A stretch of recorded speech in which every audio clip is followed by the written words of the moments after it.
ሰላም ሰላም፣ እንዴት ናችሁ? ሰላም ነው። ስለ አርሲ ጉዳይ በጣም ብዙ ነገር ተወራ፣ በጣም ብዙ ነገር ተባለ። ምን ማለት ነው?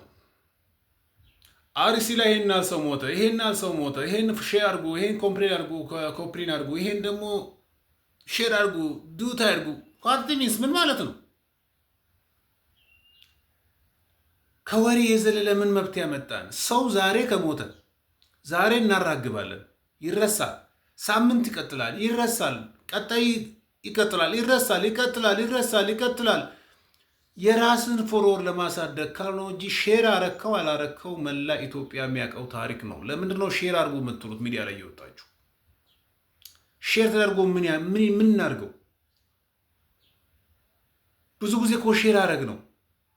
እያንዳንዱ ኢትዮጵያ ውስጥ ብትሄድ ይሄ አይምሮ ውስጥ አለ፣ ያውቃል፣ ይሄን ያውቃል። ግን አንድ መታወቅ ያለበት ነገር አለ። ኢትዮጵያ ውስጥ እያረድን ያለው ሙስሊም አይደለም፣ መላ ኦርቶዶክስ ሌላው ይገባል። ኢትዮጵያ ውስጥ እያረድን ያለው ሸኔ አይደለም። ብዙ ኦርቶዶክስ የሚያስቡት ሸኔና ሸኔና ሙስሊም እንደሆነ ብቻ ነው እያሰበ ያለው ብዙ ኦርቶዶክስ። ይሄ ስህተት ነው። ይሄ መታረም አለበት። ሸኔ አዎ አሸባሪ ቡድን ነው። አዎ ገዳይ ነው። ምሕረት አልባ ነው። ግን በዚህ መልኩ አይደለም ሸኔ እየጎዳ ያለው። ለመንግስት የሚገዙትን የመንግስት ካድሬን አንዳንድ ለሱ የማይመቹትን ያስወግዳል፣ ይገላል፣ ብር ይጠይቃል፣ ይዘርፋል። ዘራፊ ቡድን ነው። ምንም ለሱ ደጋፊ አይደለም። ወደ ሙስሊሙ ስንመጣ ሙስሊሙ ንጹሃን ሙስሊሞች ናቸው። እኛን እያረደ ያለው እየገደለን ያለው የሙስሊም አባል ነኝ ብሎ ራሱን ፈርጆ የአሸባሪ ቡድን ነኝ ብሎ ወሃቢያ ብሎ ራሱን የሰየመው ቡድን ነው። ይህ ቡድን ተልኮ ኬት እንደወሰደ ኬት እንደመጣ ውስጠ ሚስጥር ይኖረዋል። መንግስት ስለምንድን ነው ይሄን ያህል ዘመን ይሄን ያህል ጊዜ ሰዎች በየጊዜው ሲገደሉ አሳፋሪ ነገር ለማንም ማይበጅ ነገር ነው ብሎ መግለጫ ከመስጠት ውጪ ምን አይነት እርምጃ ወስዶ ሊያጸዳ ተዘጋጅቷል? ይሄ ነው መጠየቅና መታሰብ ያለበት። ይህ ካልሆነ ግን ዛሬም ነገም ተነጎዲያም የንጹሃን ደም ይፋረደናል። ለንጹሃን ደም ምን ተጋድሎ አድርገናል? ሙትን ለማስቀረት ምን ጥረት አድርገናል? እያንዳንዳችን ኦርቶዶክስ ባለማተቦች፣ እያንዳንዱ ሙስሊም ኢትዮጵያዊ ሆንክስ ይሄን ለማወገዝ ምን ሰርታል? እውነት ለመናገር ዋብያ ኦርቶዶክስን ጨርሶ ወደ ሙስሊሙ አይመጣም ወይ? ይህን ታውቃላችሁ? ሙስሊሞች እናንተ ለመጨረስ ዝግጁ ነው። ሙስሊም የሚባል በምድር ላይ ከሱ ውጭ እንዲኖር አይፈቅድም።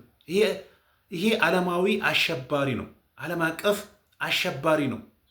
ለኦርቶዶክስ ብቻ ላይ የመጣው ለእናንተም ዝግጁ ነው። ጊዜ ይጠብቀላችሁ። ይህን በጋራ መዋጋት ማስወገድ አለብን። እኔ አንድ ጥያቄ አለኝ። I have one questions for governments.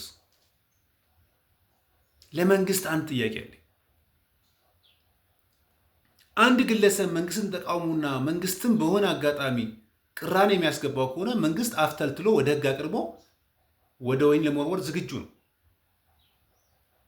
ይህ እንዳለ ሆኖ የንጹሃንን ደም በተከታታይ ለረዥም ዓመታት ሲያፈስ የነበረ ቡድን እዚሁ ሀገራችን ውስጥ አብሮ እየበላ አብሮን እየጠጣ አብሮ እየተነፈሰ አብሮ እየተንቀሳቀሰ እንደ ልቡ እየተኛ እያደረ የንጹሃን ደም በእግዚአብሔር ዘንድ ጽዋቸው ሞልተው ወደ ምድር ደማቸውን እያፈሰሱ ባሉበት ወቅት አንድ ቀን አድኖ ለመያዝ ምንድን ነው እጅን የያዘው መንግስት አካል? መንግስት በዚህ ልክ መልስ ቢሰጠን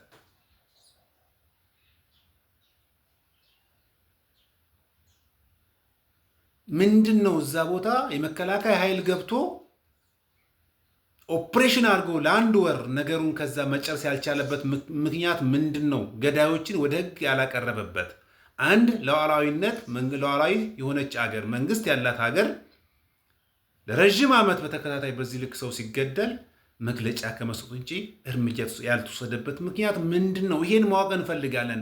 ይሄ መንግስት ይንገረንና አንድና አንድ ያለን አማራጭ ሙስሊም ክርስቲያን በአንድ ወገን ሆነን ተደራጅተን ይሄ ዋብያ የሚባለውን ከስር መሰረት መንቀል መቻል አለብን። ፔሬድ። ይሄ ነው በቃ አንድና አንድ አማራጫችን። በዚህ ልክ ዋብያ ሙስሊምና ክርስቲያን አዋግቶ ሀገርን በጥብጦ እሱ የበላይነትን ለመቆናጠጥ ያደረገው ስትራቴጂ ነው። አሁን አንድ ነገር መታወቅ ያለበት ሙስሊምና ክርስቲያን በፍጹም በዚህ አውድ ውስጥ መቃረን የለባችሁ። በተለይ ክርስቲያኖች ዝም ብላችሁ የምትሰሩ ሰዎች ያላችሁ ቪዲዮ ሙስሊም ገዳይ ነው ብላችሁ፣ ሙስሊም ገዳይ አይደለም። የሚገለን ዋሃብያ ይባል ሙስሊም ለይታችሁ ማወቅ አለባችሁ። ይህ መታወቅ አለበት። አንድና አንድ ያለን አማራጭ መደራጀት። አንደኛ መንግስትን አስፈቅደን መደራጀት፣ ሁለተኛ መንግስት መደራጀትን ካልፈለገ እኛ ራሳችን መልስ ለመስጠት መደራጀት መቻል አለበት። ዛት ፔሪድ ኢ መንግስታዊም ሆነ መንግስታዊ ድርጅት እናቋቁማለን። ጫካ እንግባ አይደለም የምንለው፣ ራሳችን እንከላከል ነው ያለው። ይህ መላን ኦርቶዶክስን ይመለከታል። ነግበኔ ነው። መልካም ጊዜ